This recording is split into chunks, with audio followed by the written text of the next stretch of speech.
Centre de secours de Manosque, début de l'après-midi. Une intervention urgente se prépare. Le chef d'agré, Luc, prend connaissance de la mission. Un arrêt cardio-respiratoire. Un malaise, présent. Pas une seconde à perdre. Derrière lui, Gérard part déjà chercher le médecin du SAMU pendant que l'équipe arrive à l'ambulance. C'est une urgence vitale. Le cœur d'une femme de 73 ans s'est arrêté. C'est quelqu'un qui est en arrêt cardio dans un centre d'action sociale. Donc il y a les infirmiers et des médecins. Il a fait un malaise, il est tombé en arrêt cardiaque. Donc là, il nous appelle pour faire la réanimation. Donc là, on essaye de se manier là. C'est un peu de l'aspi. Arrivés sur les lieux, les pompiers doivent vite rejoindre la patiente et faire repartir son cœur. Dans la pièce où la femme est allongée, les pompiers constatent qu'elle est bien inconsciente. Ils la mettent en place par terre pour pouvoir faire un massage cardiaque. Allez, prépare l'O2, le DSA. Et quelques minutes plus tard, le médecin du SAMU arrive lui aussi sur les lieux. Luc lui passe alors son bilan. Suite à un malaise, donc a priori elle en a serre depuis, on va dire, maximum un quart d'heure. Pas de choc. Et là, on a attaqué le massage depuis 5 minutes.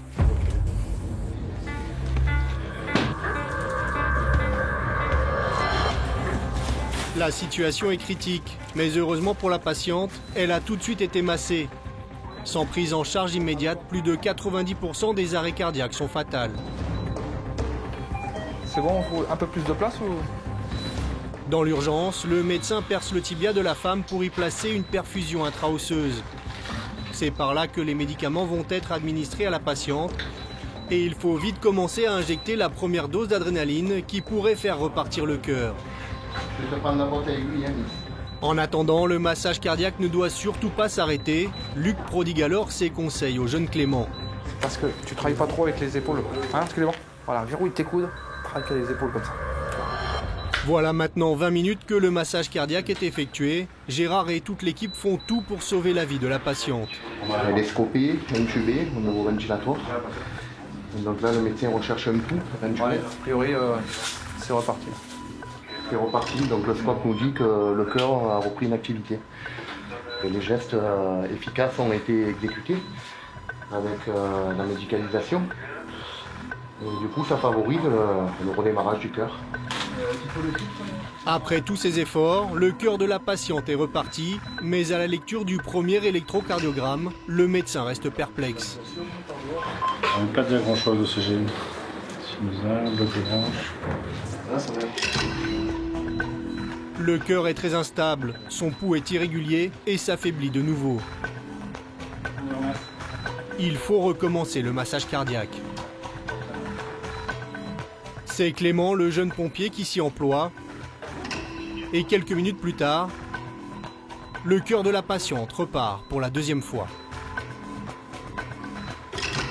Alors, une nouvelle dose d'adrénaline est injectée pour assurer son bon fonctionnement, mais le cœur ne doit plus s'arrêter, sinon la situation pourrait devenir critique. Ils peuvent aller jusqu'à une certaine dose. Après, ça ne sert plus à rien, sinon ça le fait arrêter carrément, ça fait l'effet inverse.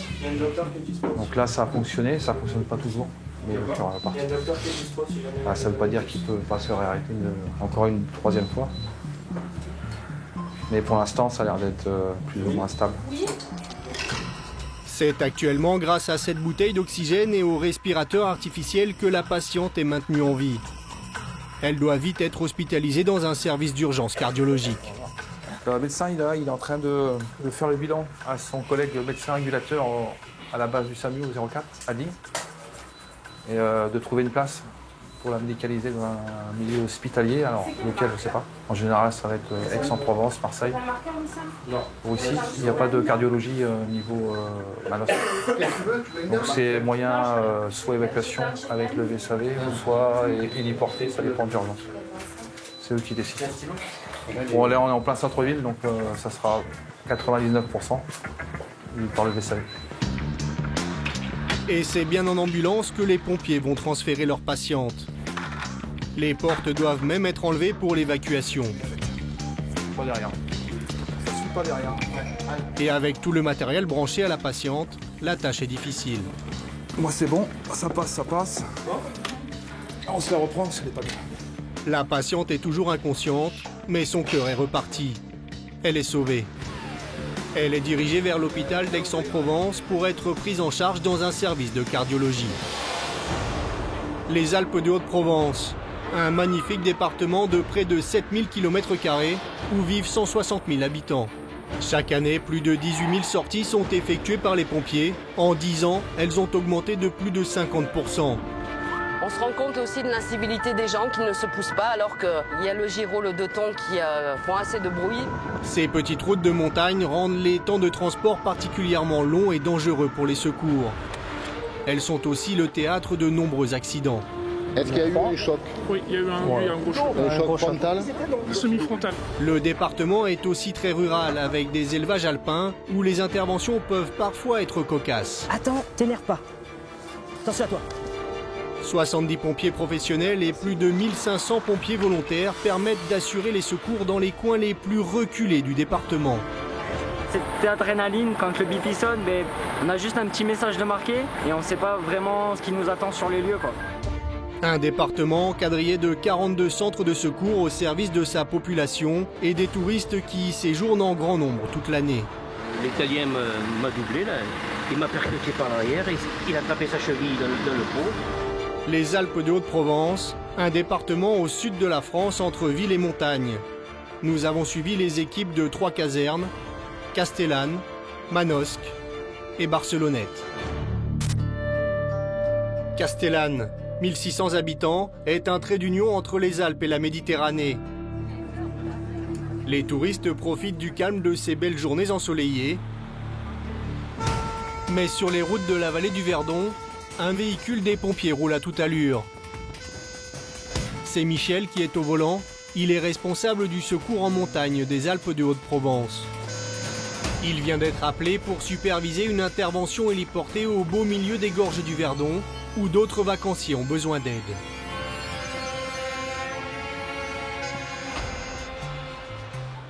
Un site fabuleux qui attire près de 2,5 millions de touristes chaque année. Randonnée, canyoning ou excursion aquatique, on y vient en famille pour des vacances sportives dans un cadre exceptionnel.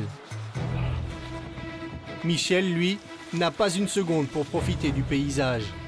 L'hélicoptère est sur le point d'arriver pour récupérer une maman et son enfant blessés à la jambe. En tant que chef de groupe, il doit assurer la sécurité et la coordination de la mission dans ce canyon dangereux et difficile d'accès. Pour un hélicoptère, intervenir ici est toujours une opération délicate.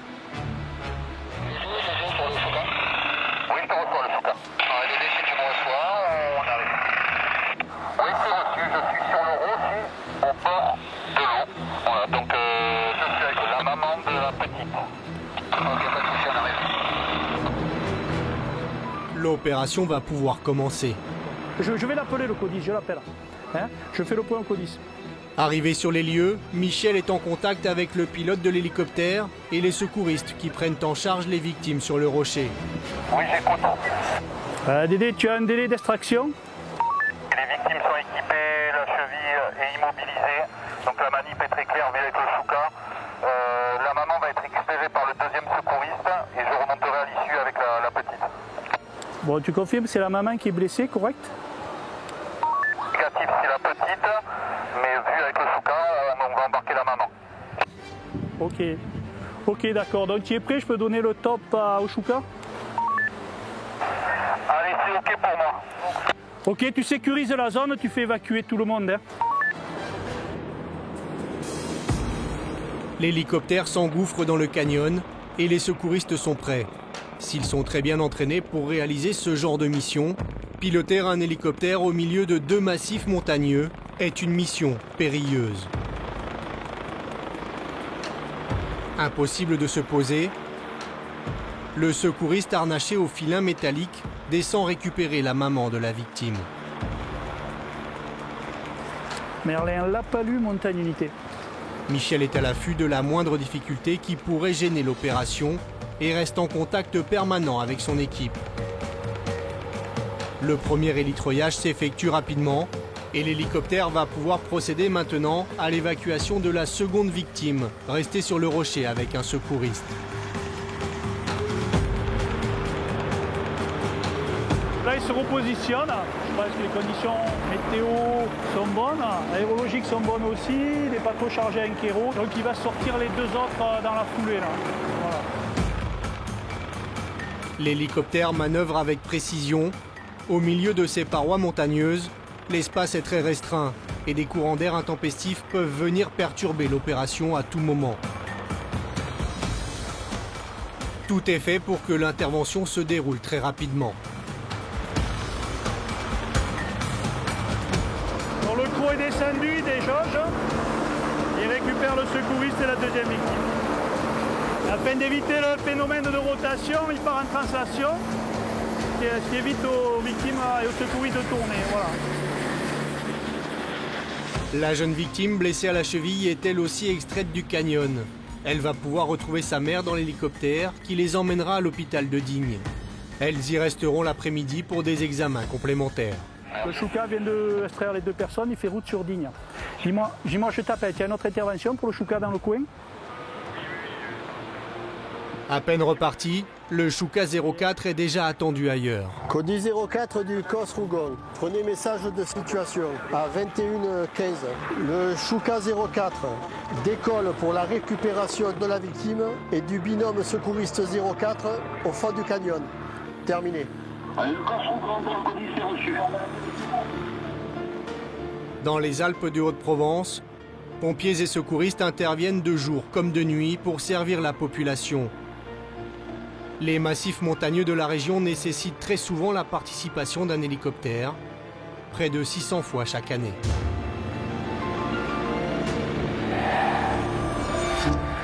Manosque, ville de 20 000 habitants, accueille l'un des centres de secours les plus importants du département. 120 pompiers s'y relaient jour et nuit. Au programme quotidien, rangement, nettoyage, entraînement ou repas collectifs façonnent un esprit d'équipe qui incarne les pompiers. On part sur une femme qui pleure sans plus de précision, qui appelle au secours. Une femme en détresse a demandé de l'aide depuis sa fenêtre. Des passants ont appelé le 18 pour alerter les pompiers. Alors, Stéphane, le chef d'agré, Manon et Thibaut sont déjà prêts à faire face à n'importe quelle situation, avec comme seul point de repère un magasin. C'est plein centre-ville, on ne peut pas faire mieux que là. C'est pas loin de la place de la mairie. Les informations sont maigres, la route est encombrée, mais l'équipe arrive sur place en quelques minutes et retrouve rapidement la femme qui les a contactés. Deuxième étage, là, ouais. La fenêtre est ouverte, c'est ce que j'ai dit, on a appelé les pompiers. Oui. Ils nous ont dit, ah merci, mon compagnon saigne de partout. Et c'est ouvert. Le récipient, après on a encore entendu casser. C'est où l'entrée par contre? Vous entendez casser du bruit? La femme a appelé pour un homme qui saignerait abondamment. Le problème, c'est que c'est pas... Problème, les pompiers se retrouvent bloqués devant une porte fermée. Ouais, y a pas de... j'ai pas de numéro. Ils n'ont aucune autre indication. Ça sonne partout, moi je vais essayer d'appeler. Heureusement, quelqu'un leur ouvre rapidement. Ils peuvent enfin entrer dans l'immeuble.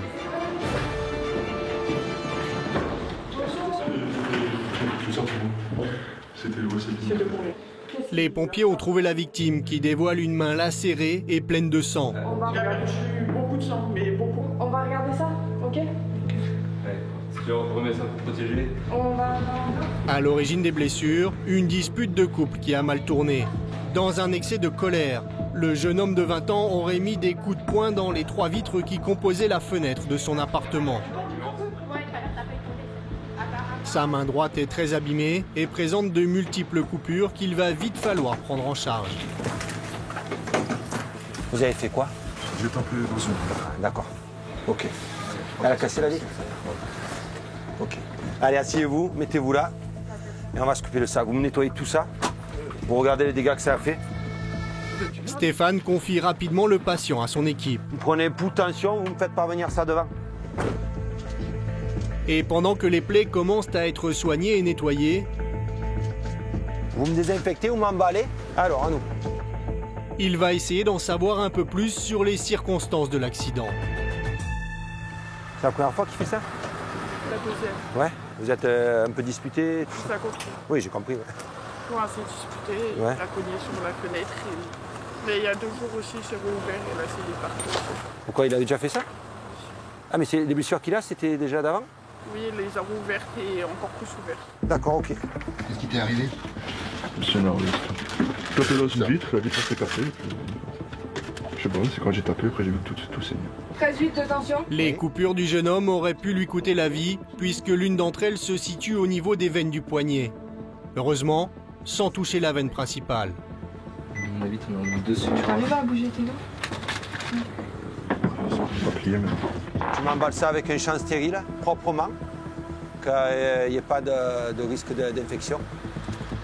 L'excès de colère du jeune homme a heureusement épargné sa compagne, mais les violences conjugales existent aussi chez les jeunes.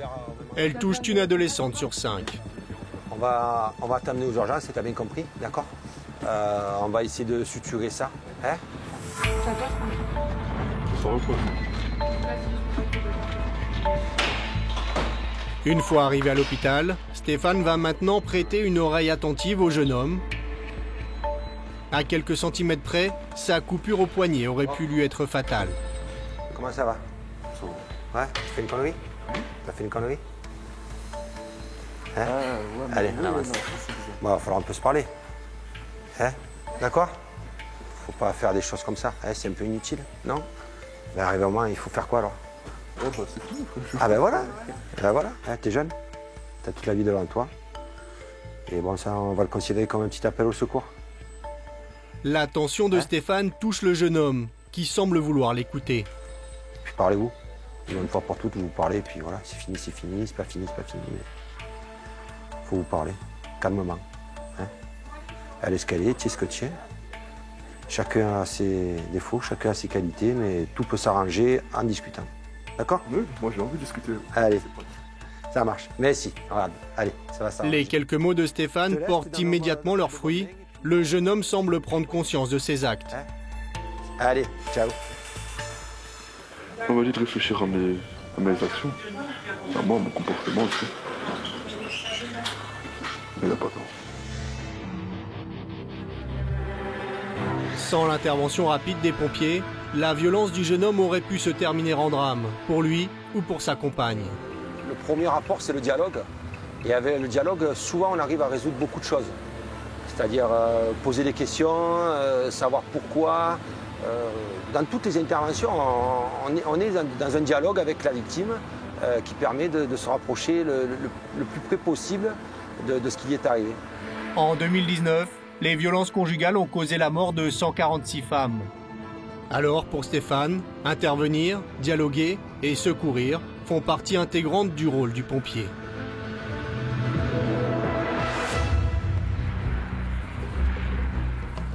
Pendant ce temps, l'autre équipe de garde perfectionne son savoir-faire avec un exercice de découpage de métaux à la disqueuse, très utile sur les nombreux accidents de la route du département.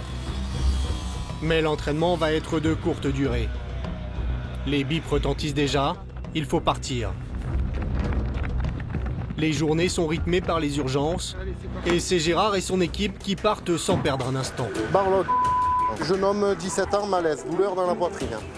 Donc on va voir, on va faire un bilan. Donc tu files tout droit. Les douleurs dans la poitrine peuvent être des malaises cardiaques, il faut en avoir le cœur net. Gérard, 28 ans de pompier, sait que ce genre de malaise peut aussi être lié à une montée de stress. À 17 ans, il est assez rare qu'il y ait des maladies cardiaques quand même. C'est le bar qui se situera là après le poteau, là, à droite. Bonjour, pardon, bonjour. C'est par ici? Ok. Alors, qu'est-ce qui se passe? Bonjour monsieur, qu'est-ce qui se passe? Mal. Vous avez mal là, depuis combien de temps? Allez, on se calme, tranquille, hein? Maintenant on est là. Hein? C'est la première fois que ça lui arrive? Oui. Ok. Pouls, tension, saturation, fréquence ventilatoire. Le jeune homme était en service quand il a commencé son malaise. Ses employeurs ont appelé les pompiers, mais il reste inquiet. Ça va? Il n'a pas perdu connaissance? Hein? D'accord. Je pense qu'il est en train. Tu vas mener le brancard là, on va éviter de faire des efforts. À la vue du brancard, le patient craque et commence à s'agiter. Il y a quelque chose qui t'a contrarié? Non mais c'est pour pas que tu marches. Hein? T'inquiète pas, c'est pour pas que tu marches. Ok? Pour pas que tu fasses d'efforts. D'accord? Allez, tu te descends. Ok? Hein? C'est les parents? D'accord, impeccable. Oui, bonjour madame, les pompiers de Manosque. En parlant avec ses parents, Gérard va obtenir une information importante sur le jeune homme qui va confirmer l'orientation de sa prise en charge. Plutôt orienté sur une crise de nerfs. Apparemment, il aurait un traitement pour les nerfs, c'est ça? D'accord. Une probable crise de nerfs que Gérard avait pressentie. Le verdict ne sera fait qu'une fois à l'hôpital, mais le jeune homme continue d'être angoissé. Tu te calmes, tranquille, ça va aller. Hein? Ok? Au plus tu te détends, au mieux ça va aller. Avec ces quelques mots, Gérard tente de le réconforter. C'est bon les gars? On va doucement sur les trottoirs. Mais il prend aussi le temps de saluer ses connaissances. Ça va la miss? Oh, tu vas bien? Bien, impeccable. Gérard est né à Manosque et il connaît beaucoup de monde. Ah oui, c'est une très bonne amie à moi. Voilà. Et vous le voyez souvent à l'intervention? Souvent, oui. Et au moins une fois par an pour le calendrier? Ah, ça c'est sûr. Ah, je suis du village, moi. Entre deux bons jours, Gérard reste en alerte. Le patient doit vite regagner l'hôpital. C'est pas une urgence vitale, mais il faut quand même voir le médecin. Allez, ça va aller. Oui. Il y a des fourmillements. Où? De partout, il m'a dit. D'accord. Dans les extrémités, c'est normal. C'est un peu de tétanie. Avec près de 30 ans d'expérience chez les pompiers, Gérard est passé professionnel il y a 10 ans. Et la zen attitude, c'est pour lui un véritable état d'esprit. Calme et sérénité égale bon travail. Ouais. Faible PCI. Il fait une PCI, tu le stimules. Ouais, je stimule. Il y a des moments où il ne répond plus. Voilà, donc la perte de connaissance peut être petite et aller jusqu'au coma. Hein. Tout dépend le mécanisme et la nature de l'intervention. Donc là, il continue à lui parler. Hein. Arrivé à l'hôpital de Manosque, Gérard passe son bilan à l'infirmière d'accueil. Un jeune homme de 17 ans, présentant une douleur thoracique depuis ce matin. Il était sur son lieu de travail, c'est un apprenti. Tu te sens un petit peu angoissé en ce moment? Allez monsieur, bon courage. Hein? Merci. Allez, et détends-toi, calme-toi. Hein? Plus tu te calmes, au mieux c'est. Ok? Avant de partir, un dernier mot pour son patient, maintenant hors de tout danger. Gérard, c'est la force tranquille des pompiers de Manosque. Un professionnel qui accompagne les jeunes pompiers volontaires. Allez, donc Clément, tu veilles au reconditionnement, tu remets un drap et un coup de nettoyage par terre. Ok? Allez, c'est comme à l'hôtel, ça, on aime bien avoir une chambre propre. Au centre de secours de Manosque. Allez, c'est bon. Merci messieurs. La journée s'achève doucement. Les consignes pour ce soir, la prise de garde. À l'issue de la prise de garde, on va sortir le BEA, revoir. Ceux qui ne sont pas en intervention préparent le repas du soir. Un petit barbecue improvisé dans une ambiance détendue. Feuilletant, chef, feuilletant! Malgré une décontraction apparente, les pompiers se tiennent prêts à partir en quelques minutes. Et il vaut mieux, car les alarmes ne tardent pas à sonner. Un accident de voiture sur les petites routes de campagne. Guillaume prend les dernières informations et rejoint Delphine dans l'ambulance qui part déjà. Donc là, apparemment, on part sur un accident de circulation avec deux VL au moins, dont une qui est un peu sur le bas-côté. Et apparemment, on part sur 3 impliqués. Donc on part avec 2 ambulances, avec un véhicule secours routier et un chef de groupe. Donc, on va voir sur place après si ça correspond à ce qu'on a sur le ticket de départ. 3 véhicules et 10 pompiers sont mobilisés pour prendre en charge les victimes. En quelques minutes, l'ambulance arrive sur place. On dépasse cette personne-là, déjà. Cette personne au milieu de la route, c'est un pompier en civil. Ah ouais, attends, c'est bon. Il va donner les premiers éléments à Guillaume. Pour ma belle-fille et mon fils. C'est surtout ma belle-fille avec son petit. Ok. Ben nous, on va dépasser, il va s'arrêter.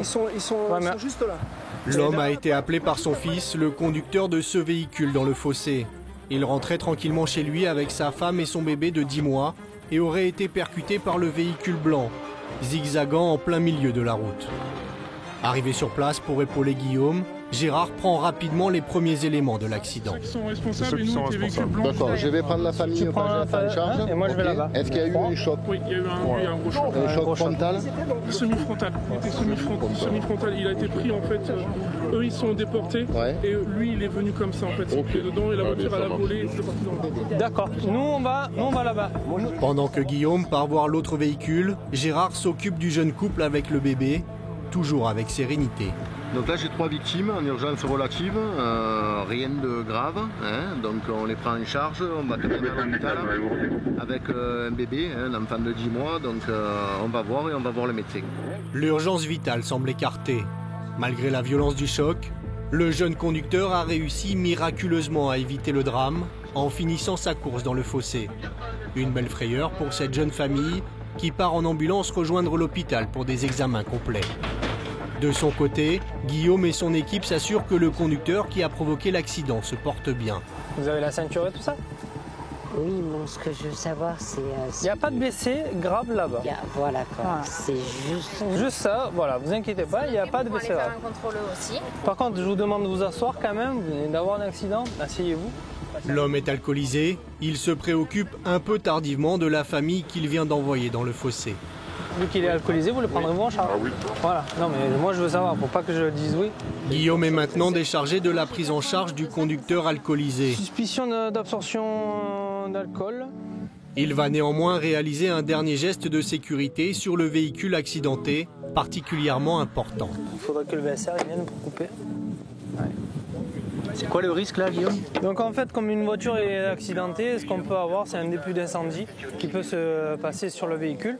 Donc du coup, on sécurise en enlevant la batterie tout simplement pour tout risque d'étincelle qu'il pourrait avoir de court-circuit.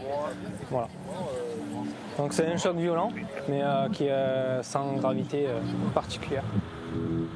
Après avoir sécurisé le véhicule, les pompiers vont pouvoir rentrer à la caserne. L'accident n'a fait aucune victime, une chance, car l'alcool est responsable d'un mort sur 2 sur les routes de la région. À Barcelonnette, les 2600 habitants du village de la vallée de l'Ubaye accueillent en toute saison de nombreux touristes en quête de nature.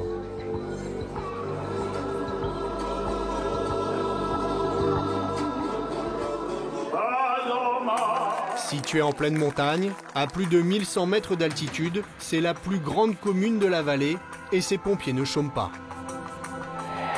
Ici, il n'y a que des pompiers volontaires et quand ils ne sont pas en intervention, ils révisent leur gamme, comme Théo, 17 ans, le plus jeune de la caserne. Dans les bureaux, le chef de groupe doit déjà gérer une urgence. Faut que tu morceau avec un fémur, c'est déjà 45, ouais. Minimum quoi. Ouais. Il est en ligne avec le CODIS, le centre opérationnel départemental des pompiers, qui supervise toutes les interventions. Un hélicoptère est déjà envisagé car le département est très montagneux et les routes souvent difficiles. Une femme aurait fait une chute au col du Foyouz à 1900 mètres d'altitude, avec une suspicion de fracture du fémur. Tu prends Saint-Paul, l'intérieur de Saint-Paul? Le pont? Le pont, ouais. Et le Châtelet et tout le monde. Ok.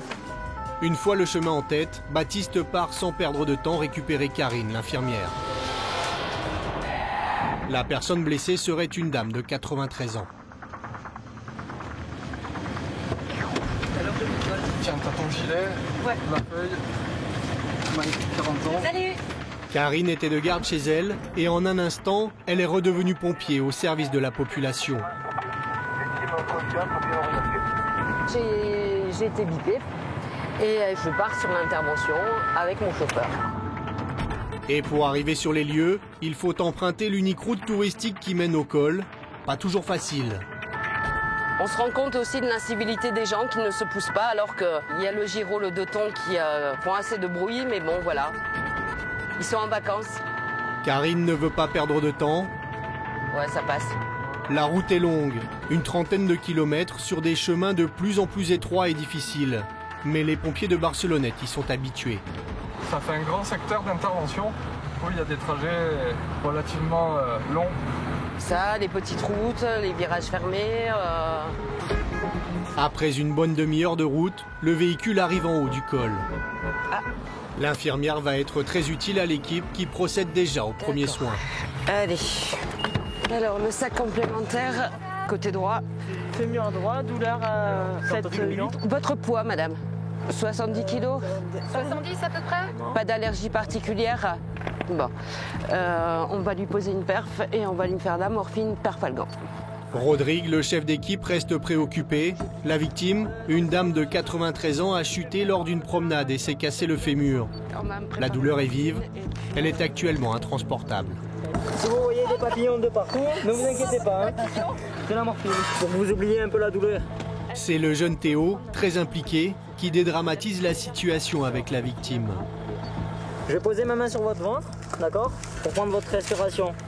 Vous respirez normalement, d'accord? Allez, détendez-vous. Hein? Essayez de tendre le bras. Voilà, au top, impeccable. L'équipe médicale des pompiers est aux petits soins pour cette patiente. Elle est âgée, la douleur est forte et elle est très loin de l'hôpital. Madame est très algique suite à la chute. On a une suspicion de fracture. Donc effectivement, il faut lui mettre de l'antalgique. Donc sans la prescription d'un médecin, je peux lui mettre de la morphine pour la soulager et la prise en charge est plus rapide. Si vous savez comme j'ai mal aux fesses. Et oui, c'est à force d'être assise. J'ai pas l'habitude. Hein. Vous n'avez pas l'habitude d'être assise sur les cailloux? Non. J'ai plus qu'une seule piqûre là. Ah là c'est fini, je vous pique plus, je vais passer par la perfusion. Les pompiers sont inquiets, loin de tout avec une patiente âgée, la prise en charge pourrait vite tourner au drame. 2 mg de morphine pour cette dame. Vous allez sentir un petit peu que ça tourne. Je ne peux plus tellement j'ai mal. Eh oui, mais tant que vous avez mal, on ne peut pas vous mobiliser. Là, je suis en train de vous donner des médicaments pour vous déplacer. Comment vous vous sentez là? Ça descend dans ma jambe. Ouais. Vous ne pouvez pas me soulever. Madame, si on vous soulève, vous allez hurler de douleur. On est en train de vous donner les médicaments. Dès que ça fait effet, on va savoir si on vous met dans l'ambulance ou si on part en hélicoptère. Je pense qu'en voie terrestre, ça va être quand même compliqué. Hein. La position est intenable pour la patiente qui n'a pas pu bouger depuis près d'une demi-heure.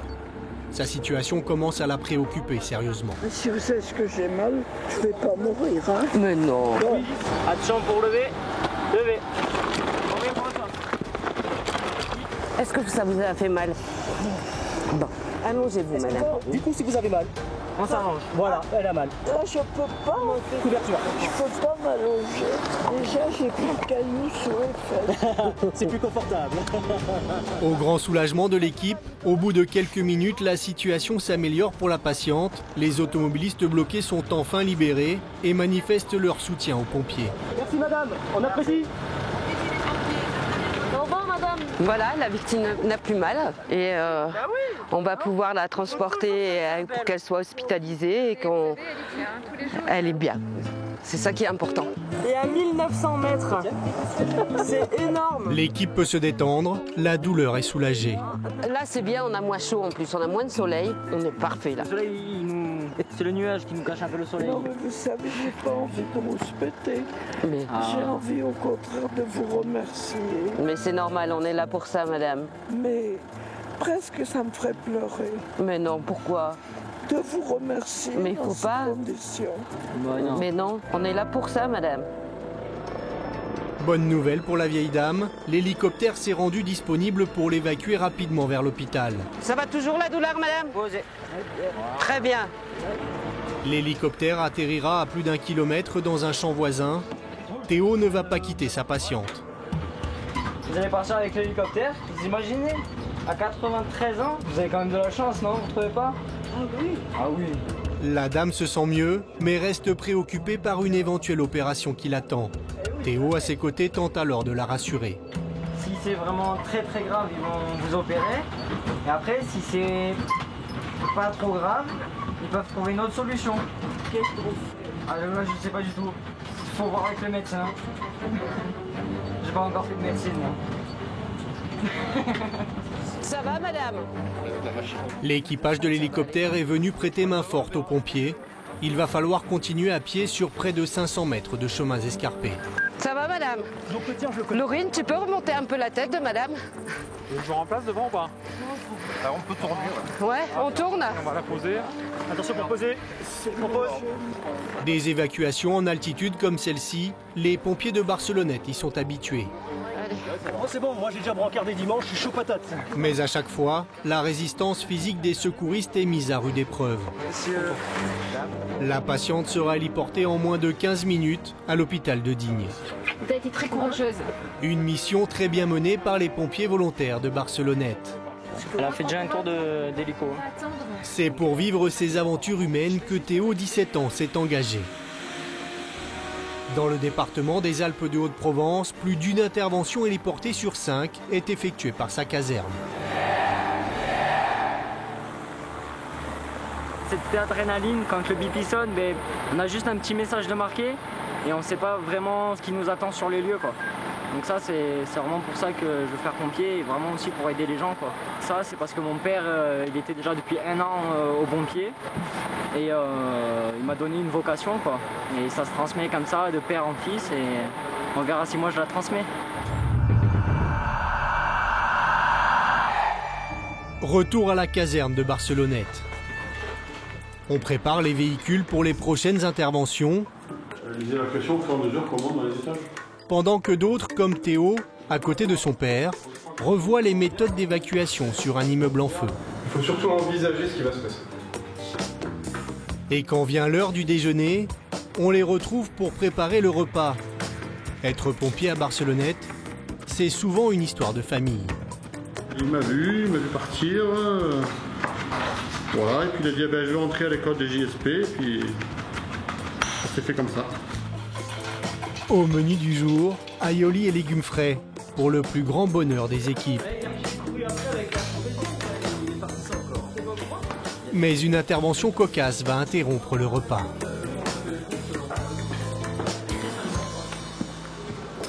C'est Rodrigue qui doit partir, accompagné de Laurine. Ils sortent la pince coupante pour une opération un peu particulière. On va prendre notre tenue et le casque, les gants. C'est pour un animal en difficulté qui serait coincé dans des fils de fer. Ils ont pris le nécessaire pince coupante, c'est du fil de fer de clôture, donc c'est pas du gros fil. Ils partent voir s'ils peuvent juste la libérer et si éventuellement les blessés soient pris en charge pour être évacués chez le vétérinaire. Une sortie effectuée avec le véhicule d'intervention diverses. Là, tu vas tout droit. À gauche, tu traverses le parking.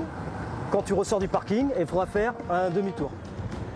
C'est une opération comme il en arrive régulièrement. On le sait moins, mais les pompiers doivent aussi intervenir lorsqu'on leur signale un animal en détresse. Bonjour, c'est où? Si vous avez dérangé, la biquette, elle hurle, elle est là dans le... Au-dessus? Oui, là, vous savez où il y a le transfo, le vieux transfo? Ok, d'accord madame. Dans les Alpes de Haute-Provence, cela arrive presque une fois par jour. Bonjour, le chef Arsène, intervention 8757 VID se présente sur les lieux. On a vu la bête, donc on va essayer de pénétrer dans un enclos et on va essayer de choper la bête pour la délivrer. Je leur apporte des courgettes, elles n'ont plus rien à manger. Elle hurle depuis tout à l'heure, elle se retourne sur le dos partout. Moi je suis la Brigitte Bardot, moi je suis désolée. Hein. Non mais vous avez bien fait madame, ne vous inquiétez pas. Derrière ce portail, une petite biquette a en effet les cornes prises dans un filet de sécurité. Elle est coincée avec son... Voilà. On arrive. Une intervention qui oblige à pénétrer dans un enclos protégé et pour laquelle il vaut mieux s'équiper. J'espère que c'est pas électrifié, pardon. De toute façon, t'es isolé, t'as des gants. Fais attention de redescendre de l'autre côté, ne t'embroche pas. Laurine doit faire attention au long pic de protection au-dessus du portail qu'elle enjambe, mais qu'elle passe sans difficulté. Je passe ça, allez, j'arrive. Elle commence alors à enlever une partie du filet accroché aux cornes de la chèvre, mais effrayée, elle ne tient pas en place. Alors attends, je vais prendre ta place. Pousse-toi chérie. Bouge pas. Bouge pas. Rodrigue est obligé de venir l'aider. Bouge pas. Qui se frotte. Mais un invité surprise se mêle à l'intervention. Il est excité, c'est un mâle. Ah oui, il est en forme, hein? Oh non, je vais sentir le... Arrête. Tu l'attrapes? Tu la tiens? Un bouc va rendre la tâche un peu plus compliquée. Hé, monsieur le bouc, on se calme. Le bouc ne semble pas vouloir s'arrêter et la chèvre reste agitée. Avec son couteau, Laurine doit redoubler de vigilance pour ne pas blesser l'animal. Attends, t'énerve pas. Doucement, doucement. Attends. Attention à toi. Les filets coupés, la chèvre retrouve enfin sa liberté. Mission effectuée. Merci, hein? On est là pour ça. L'animal s'en sort bien. Sans l'aide des pompiers, il aurait certainement fini étranglé à force de se débattre. Un sauvetage qui rappelle des souvenirs à Laurine. Il faut que je tourne. Prends bien appui. Hein. Impec. Ça m'a rappelé un peu mon enfance vu que je suis fille d'agriculteur et que du coup je faisais ça aussi avec mon père quand les brebis s'en mêlaient dans les filets. Voilà. Et le bouc qui me frottait par derrière, c'était assez marrant. Ah, merci. Dans les Alpes de Haute-Provence, les pompiers sont de véritables couteaux suisses. Pendant ce temps, à la caserne, le véhicule infirmier est de nouveau sur le départ. Karine a été appelée en renfort pour soulager un homme d'une quarantaine d'années qui s'est démis l'épaule au lac de Serponçon, près de la Bréole. Une équipe de pompiers est déjà sur place, mais la douleur du patient ne passe pas. On a mis 4 mg de morphine, un perfalgan en 100 mg. Ouais. Il y a Véro qui est là-bas. Et ça fait environ 30 minutes que Véro est là.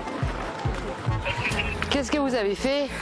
J'ai essayé d'aller sauter sur un des modules là, et le fait est parti. Dans ce parc aquatique, l'homme s'est déboîté l'épaule suite à une mauvaise chute. Sa femme, qui a tout vu, est tout de suite venue l'aider. On était sur les jeux de gonflable et l'épaule s'est déboîtée, on a vu tout de suite et puis on l'a sorti rapidement de l'eau. Et puis les secours, on a mis les secours et voilà, on en est là. Vous sentez quand on vous touche? Vous sentez quand même? Oui. C'est des fourmis dans le bras droit. Elles sont passées les fourmis. Elles sont passées? C'est mal, hein. Ouais, vous avez encore mal? Ouais, vraiment. La douleur est très présente malgré les premiers soins. Alors, Karine et l'équipe médicale injectent de la morphine pour le soulager. Une épaule démise est en général très douloureux. Dans ce contexte tendu, la présence de notre caméra apaise finalement un peu la situation. Je ne crois pas. Faut qu'il y ait la caméra. Vous voulez que vous en faut, vous voyez pas. Là, papa il passe à la télé quoi. Ouais. C'est ça. Non mais je l'ai à chaque fois, vous inquiétez pas. La dernière fois que je vous ai vu, j'étais en une de la Provence après. C'est vrai? Oui. Ça va mieux? Hein? Ça va mieux? Ouais, ça va vraiment mieux. La douleur? J'ai fait deux. Ouais, c'est mieux. Et ça se voit sur ton visage. Hein. Si la douleur semble avoir diminué, elle se réveille un peu plus à chaque mouvement et va vite devenir insupportable. Ah, il est trempé en plus. Eh bien, mais il sort de l'eau. Ah, ouais. Karine effectue des examens pour savoir si elle peut injecter d'autres antalgiques aux patients qui souffrent à nouveau. Mais douleurs et tremblements rendent le résultat de l'électrocardiogramme difficilement exploitable. Je pense qu'il a froid, il tremble, il n'est pas bon, c'est normal. Il a froid? Ouais, il a froid, ça se voit. Oui, pas froid. Enfin, il tremble. Vous tremblez? Oui. Ça passe la douleur ou pas là? Pas du tout. Vous l'évaluez à combien la douleur? 6-7. 6-7. Serrez-moi la main. Vous n'arrivez pas plus? Ça me fait mal au bras. Ça vous fait mal au bras. Entre 0, pas de douleur du tout, 10, une douleur insupportable. Je connais. Tout à l'heure, j'étais à beaucoup. Là, ça a baissé un petit peu. Ça a baissé un petit peu. Ouais, mais c'est franchement pas supportable. Il a évalué à 6. Ouais. Alors, on essaye de faire passer déjà la douleur, hein, parce que monsieur a une douleur très élevée. Il a eu morphine et perfalgan. Et là, nous, on n'a plus de protocole au-delà. Donc, on va devoir gérer avec le médecin du SAMU pour essayer déjà de calmer sa douleur et voir après pour le transfert. Le patient doit se rendre à l'hôpital de Gap à près d'1 heure de route. Et vu son état, Karine demande le transport en hélicoptère. Oui, bonjour, Karine, ISP. Donc ce monsieur a eu en tout 8 mg de morphine, il est toujours très algique. La douleur ne cède pas du tout, il a une tension qui est entre 17 et 19. Mobilisation impossible, transport terrestre très compliqué. Pas d'hélico dispo? Ok, bon bah qu'est-ce qu'on peut faire d'autre alors? L'hélicoptère est indisponible. Le patient va devoir regagner Gap en ambulance, près d'1 heure de route difficile avec de nombreux virages. Karine cherche alors à traiter au mieux la douleur, mais un des médicaments pose problème aux patients qui refusent toute nouvelle injection. Le Prophénide, par contre, il me fait un effet, il me fait tourner la tête, mais d'une force. Le Prophénide? Ah oui. Et je suis pas allergique, mais par contre j'ai une réaction dans la crue. Et le médecin du SAMU a dit... Le médecin du SAMU, avec toutes les données qu'on lui a données, nous a demandé de faire 4 mg et du Prophénide. Ouais, non, mais je suis d'accord. On ne fait pas. Et vous voulez vraiment pas la morphine, monsieur? Non. C'est le médecin qui a dit. Si c'est parce que c'est la douleur, c'est pas grave. Je vais pleurer, mais... Allez, on le transporte. Malgré la douleur, le patient va devoir s'accrocher. Les secouristes n'ont pas d'autre choix que de le transporter en ambulance jusqu'à Gap, où un médecin lui remettra l'épaule en place. Pour ce trajet qui s'annonce délicat, Karine l'accompagnera jusqu'à l'hôpital. Je vais avec la victime pour la médicaliser tout le long de la route, étant donné que la douleur ne cède pas et on va continuer à le surveiller jusqu'aux urgences de gare. Rester au plus près des patients pour les assister, c'est la mission de Karine et des 52 pompiers volontaires de Barcelonnette qui veillent sur la vallée de l'Ubaye. Castellane, situé sur la route Napoléon à proximité des gorges du Verdon, le site attire beaucoup de motards venus de toute l'Europe pour profiter d'un cadre exceptionnel. Mais ici, les routes sont sinueuses et particulièrement dangereuses. Juchée à près de 200 mètres au-dessus de la ville, la chapelle Notre-Dame du Roc domine le pays de Castellane depuis le XIIIe siècle. En ce début d'après-midi, la caserne est calme. On en profite alors pour entretenir les locaux avec quelques tâches ménagères. Mais ce répit ne va pas durer bien longtemps.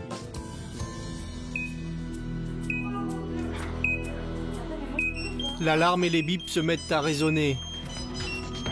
Florent, le chef d'agré, récupère l'ordre de mission et une équipe de 3 personnes quitte rapidement les lieux pour intervenir.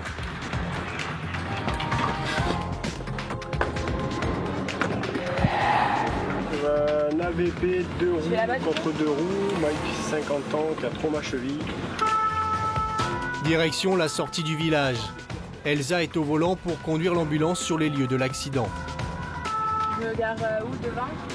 Sur place, Sophie, à l'arrière du véhicule, récupère le sac de secours. Les témoins sont vite venus aider la victime et la protègent du soleil. Bonjour. Dans cette position, vous êtes bien? Non, ça va pas, j'ai mal à la jambe. Florent, le chef d'agré, dirige son équipe. Sophie doit maintenir la cheville du patient qui le fait souffrir. On met à la dépression? Ouais. Une double fracture tibia-péroné est suspectée. Les vacances du motard vont s'arrêter là. Là, on maintient le pied pour qu'il reste le plus droit possible pour pas qu'il se déforme plus, enfin pour pas qu'il se désaxe plus, et on va l'immobiliser dans l'attelle. Sans perdre un instant, les pompiers préparent une attelle pneumatique. Elle permettra d'éviter que la cheville ne se déplace davantage et soulagera la douleur du patient. Une manipulation délicate à effectuer. Moi j'ai le pied. Vas-y, mets-la. Le pilote italien s'est fracturé la jambe, non pas en tombant, mais en percutant violemment une autre moto. L'Italien m'a doublé, là. Il m'a percuté par l'arrière, il a attrapé sa cheville dans le pot, et il est parti en zigzag sur la route et il s'est cassé la cheville. Moi j'ai rien, mais surtout lui qui s'est bien cassé le pied. Et c'était violent comme percussion? Ah ouais, très violent, ça m'a fait avancer sur 2 mètres pratiquement. Prêt pour lever? Lever. Malgré ses fractures, le motard s'en sort plutôt bien. Il a réussi à s'arrêter sans chuter et sans aggraver sa blessure. Le monsieur, il n'a pas chuté, hein. Il m'a dit, il s'est arrêté. Mais le plus dur est à venir. La route sinueuse, si agréable en moto, l'est beaucoup moins en ambulance. Maintenant, nous allons partir à l'hôpital de Digne. Ok. Digne-les-Bains, ok. Pas Castellane. Ok. On met un peu de froid et on y va. Comme il a une douleur qui est légère, on ne fait pas intervenir d'infirmière, mais du coup, on lui met juste du froid pour soulager un petit peu la douleur.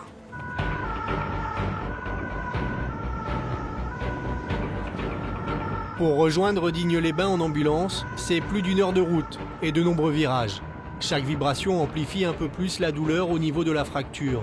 Pour le touriste italien, la randonnée sur les magnifiques routes de montagne se termine en cauchemar.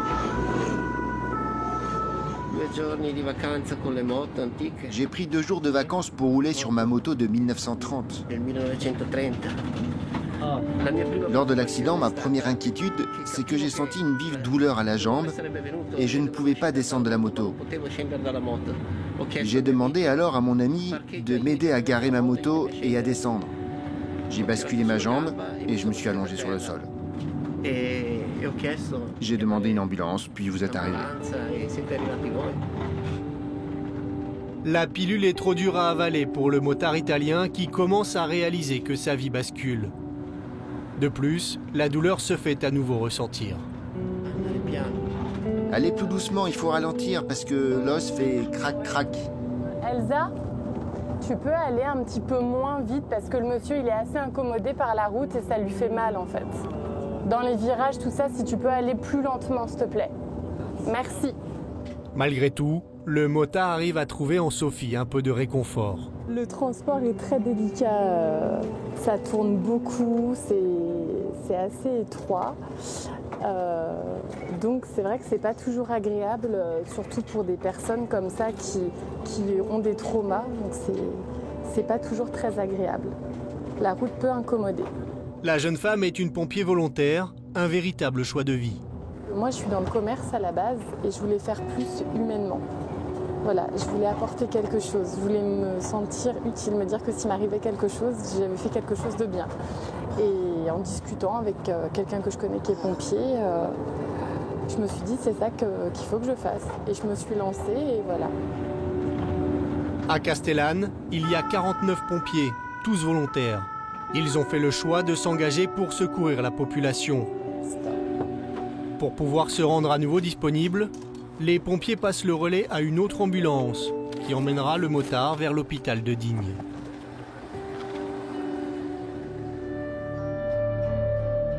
Dans les Alpes de Haute-Provence, un pompier sur 4 est une femme, une des moyennes les plus élevées de France. Chaque jour, plus de 1600 pompiers répartis dans une quarantaine de centres de secours restent en alerte pour secourir toujours plus rapidement les personnes en détresse.